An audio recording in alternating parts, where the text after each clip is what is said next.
और सुनते जाना ऐसा आया है कलयुग जमाना। एक कहानी कहूँ एक कहानी सुनो सुनते जाना ऐसा आया है कलयुग जमाना।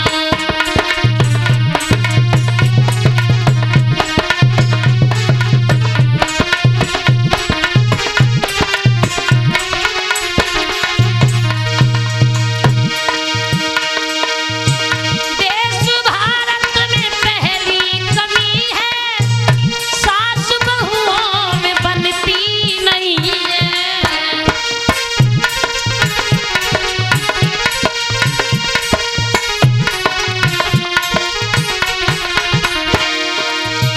हमारे देश भारत के संस्कार जो है वो सारे छूटते जा रहे हैं।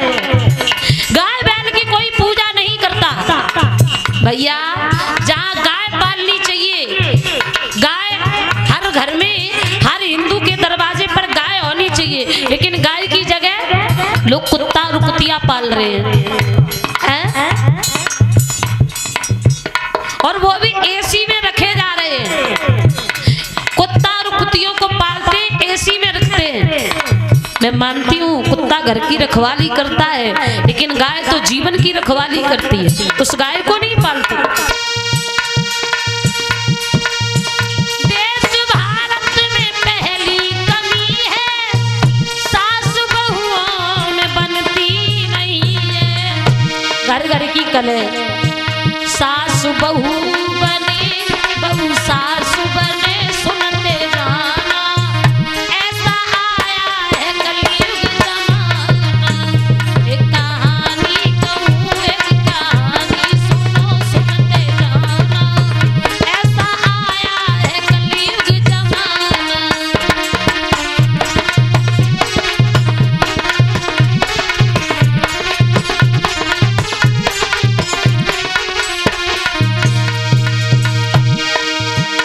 देश भारत में दूसरी कमी है बाप बेटों में बनती नहीं है।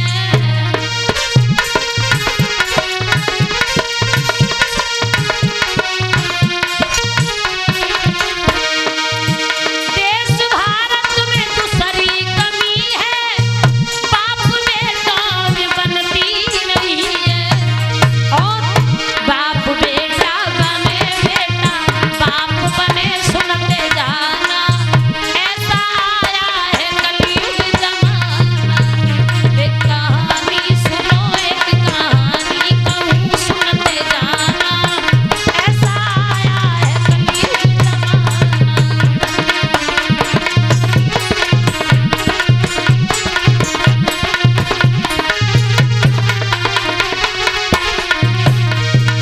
और देश भारत में तीसरी कमी है भैया भैया में बनती नहीं है।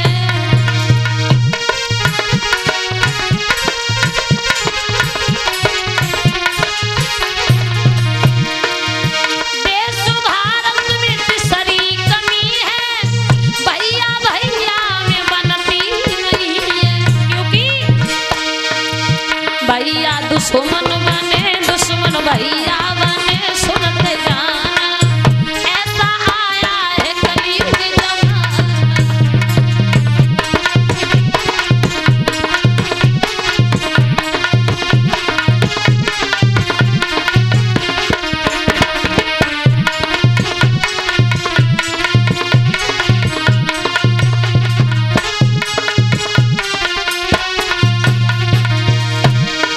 और 50 रुपया विनय प्रताप जाजपुर के रहने वाले हैं। भगवान की पवित्र कथा में 50 रुपया दान किया। भगवान सुखी बनाए रखे। एक कहानी कहूँ एक कहानी सुनो सुनते जाना ऐसा आया है कलयुग जमाना।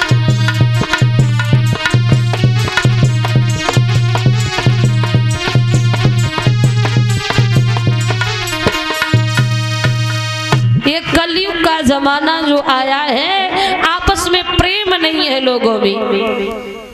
जहाँ सुमितिता संपत्ति नाना और जहाँ कुमतिता विपत्ति निधाना। जिस जगह सुख संपत्ति है तो सुमति में है, जहाँ कलह है वहाँ लक्ष्मी वास नहीं करती। भक्तजनों, ऐसा ही नहीं है। गाय ने कहा है परीक्षित से, महाराज सतयुग त्रेता द्वापर में सब कुछ ठीक था, लेकिन अब कलयुग आया है। कलयुग के आते ही आते इतने पाप होने लगे पृथ्वी पर, जो पापों का बोझ हमसे सहन नहीं होता। ये जो बैल के रूप में आप देख रहे हो महाराज, ये धर्म है। सतयुग में 20 चरण से व्यापक था। सतयुग के बाद युग त्रेता आया। त्रेता में 4 चरण कम हो गए, द्वापर में और 4 चरण कम हो गए। लेकिन अब कलयुग आया है, आते ही तान दिए भाले। कलयुग में धर्म कर्म की बात कोई करने वाला है नहीं, कोई धर्म की बात सुनने वाला नहीं है। अब तो कलयुग आया है, कलयुग की चलती है। गाय और बैल के पीछे काला कुरूप चांडाल हाथ में लाठी लिए खड़ा था। परीक्षित ने पूछा, ये तुम्हारे जो पीछे खड़ा ये कौन है? महाराज यही तो कलयुग है, इस कलयुग की वजह से तो हम भागे जा रहे हैं। परीक्षित ने सोचा, एक कलयुग की वजह से सारा हमारा राज्य दुखी है, तो हम एक को ही खत्म कर देंगे, जो हमारा राज्य का झंझटी खत्म हो जाएगा दुखी होने का। जैसे ही तलवार उठाए कि कलयुग को मानना चाहो भैया, कलयुग हाथ जोड़ के आगे बैठ गो। महाराज माफ करना, आप राजा हो और बीच में हम तुम्हें टोक रहे हैं, अच्छा तो नहीं कर रहे हैं, लेकिन एक बात बताएं, एक बात बताएं, आप राजा हम प्रजा हैं। गाय और बैल को एक एक मौका दिया तो एक मौका हमें भी देते, हम भी अपनी बात रखने की कोशिश करते। कलयुग बोला परीक्षित से, सुनो राजन, जिस राज्य का राजा अन्यायी होता है वो राज्य कभी चलता नहीं है। सुनो, अरे राजा वो मर जाए जुलुम जो, और खुद प्रजा पे तौले, और चुगल खोर बेईमान मरे जो अमीर में विसु बोले।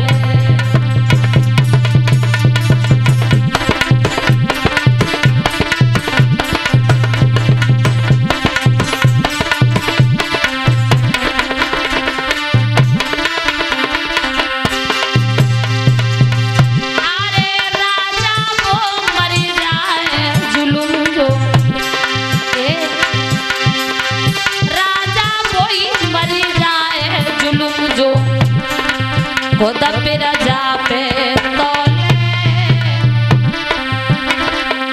चुगल खोर बेईमान मरे जो अमीरत में विसु बोले।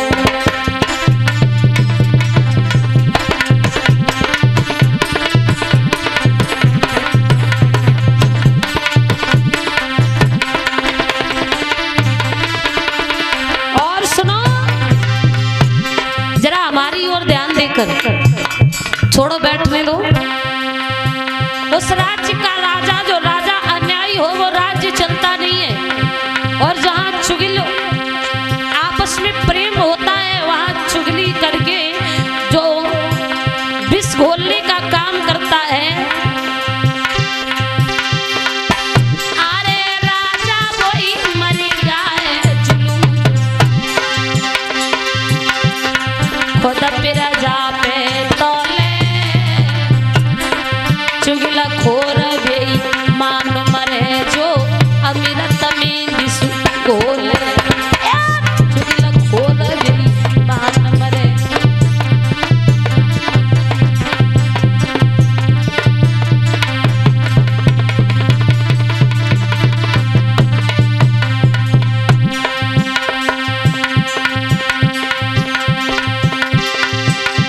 और 101 रुपया छोटा सा बच्चा लवकुश यादव, भगवान इस बच्चे की लंबी आयु दे और समाज का सम्मान, पढ़ लिख कर अच्छी उन्नति करे, भगवान सुखी बनाए रखे। अरे साधु वो मर जाए भूल की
सेवन करते हैं। ऐसे ब्राह्मणों को कभी पूजना मत, ये पूजने योग्य नहीं है, ये ब्राह्मण नहीं है, ये तो राक्षसी भोजन करते हैं, ये तो राक्षस है। जाति पाति में कुछ नहीं है, जाति पात तो यहाँ बना ली, जन्म से सब शूद्र होते हैं। ब्राह्मण कौन होता है? जो ब्रह्म को जानता है। यहाँ आकर जातियां बना ली। आजकल 90% ब्राह्मण शराब पीते हैं और मांस खाते हैं। ऐसे ब्राह्मणों की कभी पूजा नहीं करो, ये पूजने लायक है ही नहीं। अगर इनकी आप पूजा करोगे तो आपको भी आधा दंड उनके हिस्से का आपको मिलेगा। इसलिए पूजो, लेकिन पूजने से पहले देख लो ये पूजने लायक है या नहीं है। जन्म से सब शूद्र होते हैं, कोई ब्राह्मण नहीं है, ना कोई यादव ना कोई ठाकुर है, सब कर्म से जातियां बनती हैं। अभी कोई दूध दे लेने, दूध वाला आ जाए तो उसे दूधिया बोलते हैं, चाहे वो जाति का कोई भी हो, लेकिन उसे दूधिया बोलते हैं। इसी प्रकार से सब्जी बेचने आ जाए, सब्जी वाला हो गया। अगर वो सब्जी न बेचता तो सब्जी वाला होता क्या? नहीं होता। इसी प्रकार से कर्मों से जातियां बनी हैं। ब्राह्मण वो मन जाए जो कबहू सत्य कहे ना, मांस खाए मदरा पी पे खोटे काम तजे ना। ये तो समाज की बात है। अब घर में कैसे कैसे लोग हों। अरे बेटा वो मरी जाए पिता की, ध्यान देना, बेटा वही मरी जाए पिता की, से किसान घटावे, बाप वही मरी जाए कबहू औलाद को नहीं पढ़ावे।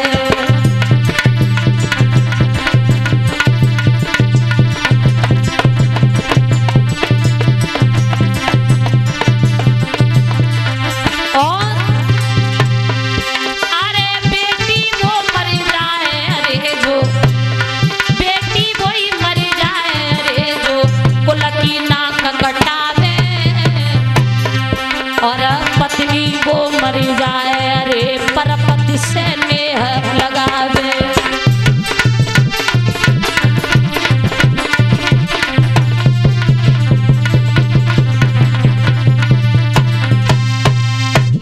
बेटा वो मर जाए पिता की इज्जत न करे।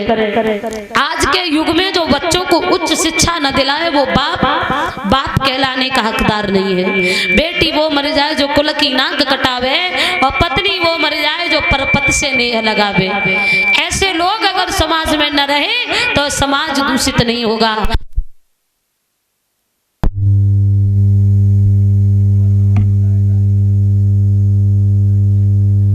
हेलो, बता दो करो, तुम तो चौंका दे तो बीच में करंट जाते हो, लेकिन हमें ऐसा लगा तो करंट लग हुए।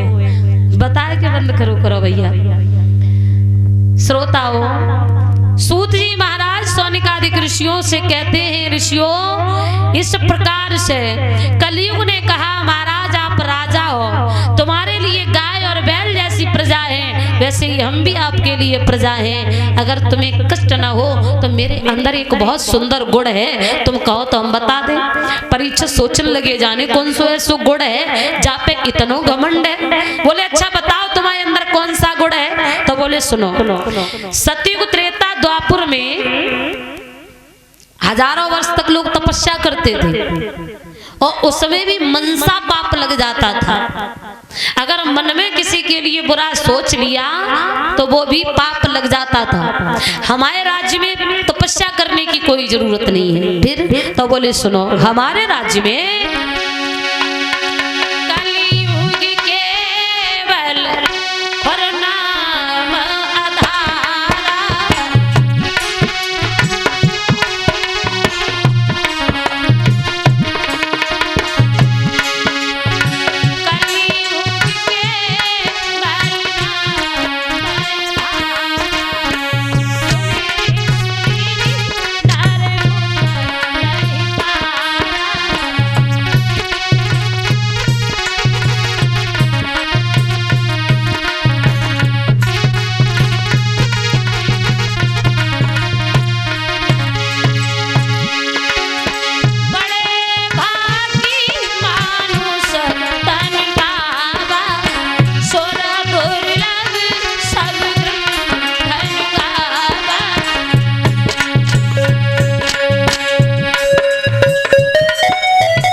जवाब दिया, महाराज हमारे राज्य में तपस्या करने की कोई जरूरत नहीं है, कोई आवश्यकता नहीं है।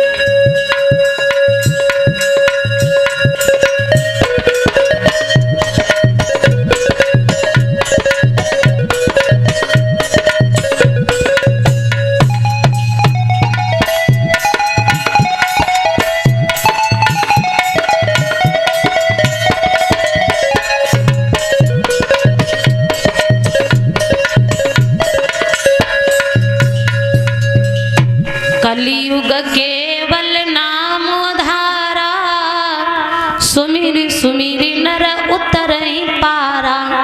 कलयुग में केवल नाम लेने से उद्धार होगा, ज्यादा तपस्या की जरूरत नहीं है। सारे दिन अगर तुम्हें टाइम न मिले तो शाम को बैठकर राम राम कह लिया करो, बस उद्धार हो जाएगा। कलयुग ने कहा सुनो महाराज, हमारे राज्य में राम का नाम लेके जो मर जाएंगे, वो अमर नाम दुनिया में कर जाएंगे।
कृष्ण का गान गाते रहो, तेरे गाने पे ईश्वर मचल जाएंगे।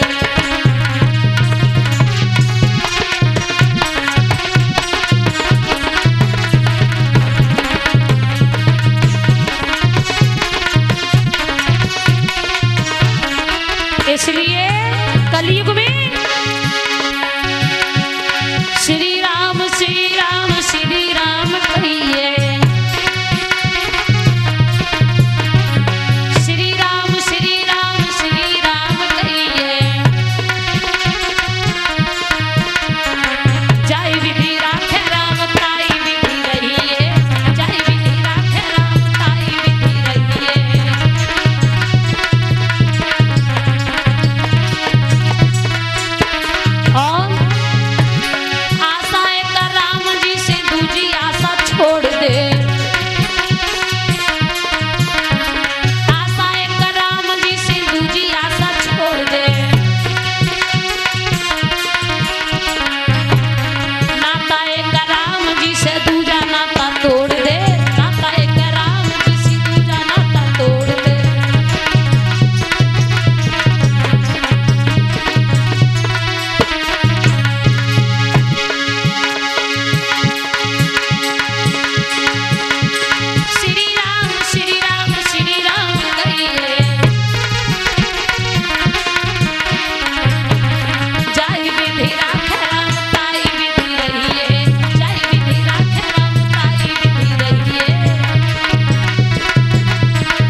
कलयुग केवल नाम आधारा और सुमिर सुमिरी नर उतर ही पारा। कलयुग में राम नाम लेने से उद्धार होगा। परीक्षित ने सोचा मन में कि भैया कलयुग में ज्यादा लोगों के पास समय भी नहीं रहेगा जो तपस्या करके मुक्ति प्राप्त कर सके। तो कलयुग से कहा कलयुग तुम्हारे अंदर गुण तो अच्छा है, लेकिन तुम हर जगह नहीं रहोगे। हम तुम्हें रहने के लिए जगह निश्चित कर देंगे, उस जगह रहो। और एक बात बताएं, लोग बात बात पे कह देते भैया अब तो कलयुग है, कहते हैं कलयुग है, लेकिन कलयुग हर जगह नहीं है। कलयुग के लिए जगह बताई, जिस जगह शराब पी जाती हो, जिस जगह मांस खाया जाता हो, जिस जगह दूसरे के हिस्सा पर दूसरा भैया अधिकार कर रहा हो, जिस जगह वेश्याएं रहती हो, जिस जगह झूठ बोला जाता हो, जिस जगह गाय बैल की पूजा ना हो, जिस जगह अपने से बड़े का सम्मान ना हो, ऐसी जगह पर तुम वास करो। तो कलयुग ने कहा महाराज जगह जो तुमने दी वो हमें स्वीकार है, लेकिन एक आध जगह ऐसी दे देते जहाँ थोड़ी देर बैठ के भगवान को भजन कर लेते। तो जवाब दो, चलो एक जगह हम तुम्हें और दे रहे हैं। कौन सी?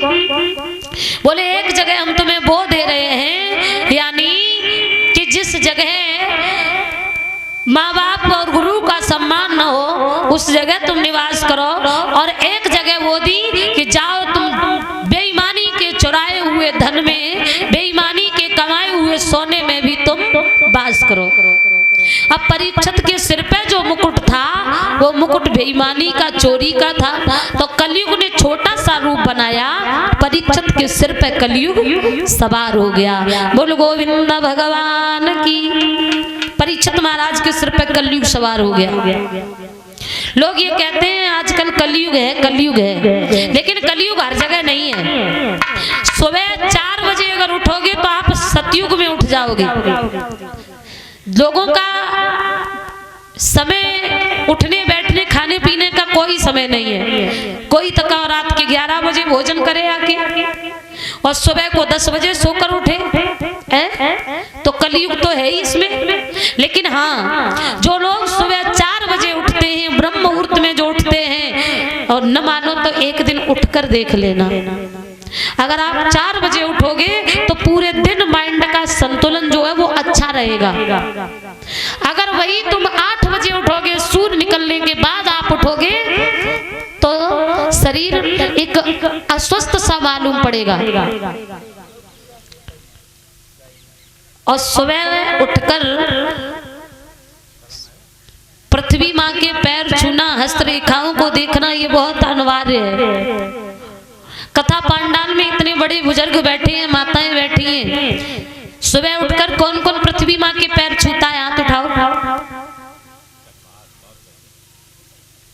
झूठे उठा रही हो, हंस रही हो?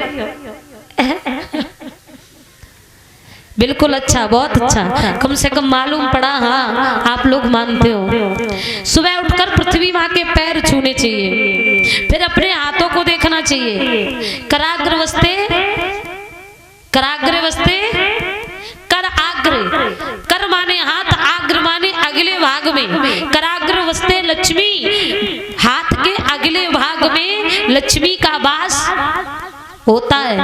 कराग्रवस्ते लक्ष्मी, कर मध्य सरस्वती, और कर मूले तु गोविंदा प्रभाते कर दर्शनम।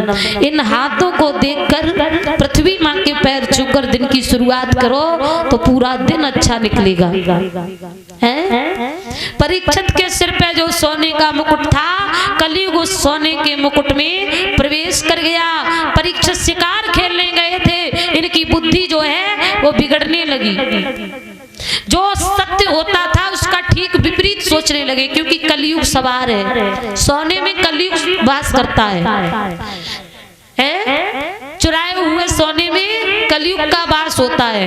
और अगर कोई समय से ज्यादा देर तक सोता रहे तो बुजुर्ग, अगर लड़का सो रहा है तो माँ कहती है बेटा उठ जाओ, हमें तो ऐसा लगता तुम्हारे ऊपर कलयुग सवार है, अभी उठ ही नहीं रहे हो। जो लोग समय से अपना सोने का और जागने का समय नहीं रखते उन पे भी थोड़ा थोड़ा कलयुग का प्रकोप होता है। बोल गोविंद भगवान की। आइए मनवाणी को पवित्र करने हेतु 2 लाइन का कीर्तन करेंगे। महाराज अगर हाथ अपवित्र हो जाएं, ये हाथ हमारे अपवित्र हो जाएं तो किससे साफ होते? बताओ किससे साफ होते? हमें लग रहा था आप लोग कथा नहीं सुन रही हैं, दिखावटी कर रही हो, आप मुंह हिला हिला के। हम सोच रहे हैं बड़ी आप सुनने में लगी हो।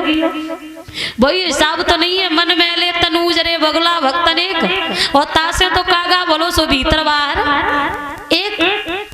बगुला भक्त तो नहीं हो। बताओ हाथ अपवित्र हो जाते हैं, किससे साफ किए जाते हैं? ताली से नहीं, साबुन से। हाँ, साबुन से, पानी से या गंगा जल से पंडित जी पवित्र करा देते हैं। अच्छा हाथ अपवित्र होते हैं तो वाणी भी, जीव जो है ये वाणी भी अपवित्र होती होगी कभी कभी। कैसे होती है?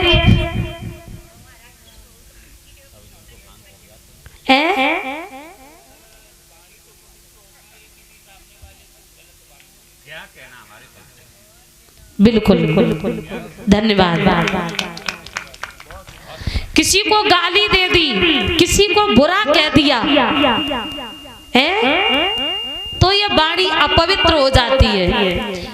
फिर इस वाणी को पवित्र करने के लिए क्या करना चाहिए? भगवान का नाम लेना चाहिए। तो आओ, कभी कभी दिन भरे में ऐसा तो हो ही जाता, किसी न किसी को तो गाली दे ही देते हैं। कुछ नहीं तो कुत्ता बिल्ली को ही दे दी। हाँ, तो ये वाणी अपवित्र हो जाती है। आइए सब लोग मिलकर के कीर्तन करेंगे एक बार, ताली बजाकर भावपूर्वक।